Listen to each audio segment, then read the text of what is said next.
Power star Pawan Kalyan అంటే ఒక పేరు, ఒక ప్రభావం, ఒక ఉద్యమం.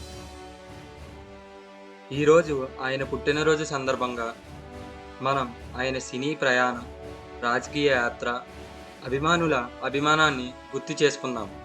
పవర్ స్టార్ పవన్ కళ్యాణ్ గారు సెప్టెంబర్ 2, 1971న జన్మించారు. చిన్నతనం నుండే డిసిప్లిన్, మార్షియల్ ఆర్ట్స్ మీద ఆసక్తి చూపించారు. 1996లో అక్కడ అమ్మాయి ఇక్కడ అబ్బాయి సినిమా ద్వారా టాలీవుడ్లోకి అడుగుపెట్టి తన స్వంత స్టైల్తో ప్రత్యేక గుర్తింపు తెచ్చుకున్నారు. నెక్స్ట్ ఫిలిం కెరియర్ గురించి డిస్కస్ చేస్తే ఒకే సినిమాతో కాకుండా వరుసగా తొలి ప్రేమ, తమ్ముడు, బద్రి, ఖుషీ లాంటి బ్లాక్ బస్టర్స్తో పవర్ స్టార్గా ఎదిగారు. అభిమానుల గుండెల్లో ఆయన ప్రత్యేక స్థానం తెచ్చుకుంది ఖుషీతో.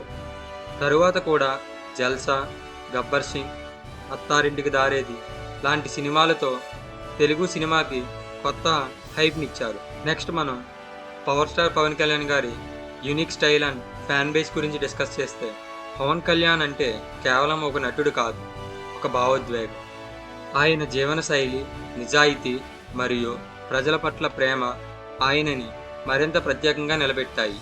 పవర్ స్టార్ అభిమానులు ఆయన పవనిజం, ప్రతి పుట్టినరోజున blood donation camps, charity works చేస్తూ ఆయనకు గౌరవం చూపుతారు.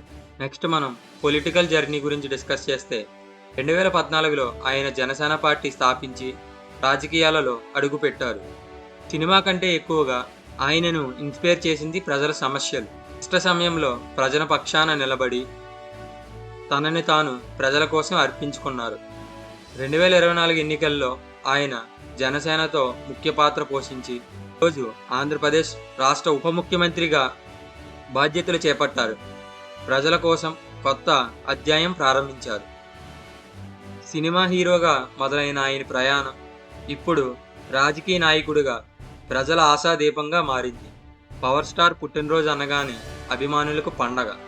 ఇప్పుడు ఆయన కేవలం ఒక సినీ నటుడు కాదు, రాష్ట్ర ఉప ముఖ్యమంత్రిగాను ప్రజల కోసం పనిచేస్తున్న సేవకుడు. అభిమానులు చెప్పుకునే మాట ఒక్కటే, సినిమాలో పవర్ స్టార్, పాలిటిక్స్లో జనసేనని, గవర్నెన్స్లో డిప్యూటీ సీఎం. ఈరోజు ఆయనకు మన హృదయపూర్వక పుట్టినరోజు శుభాకాంక్షలు తెలియజేస్తూ happy birthday deputy CM power star Pawan Kalyan గారు. కనుక మీకు నచ్చితే లైక్ చేయండి, షేర్ చేయండి, కామెంట్ చేయండి.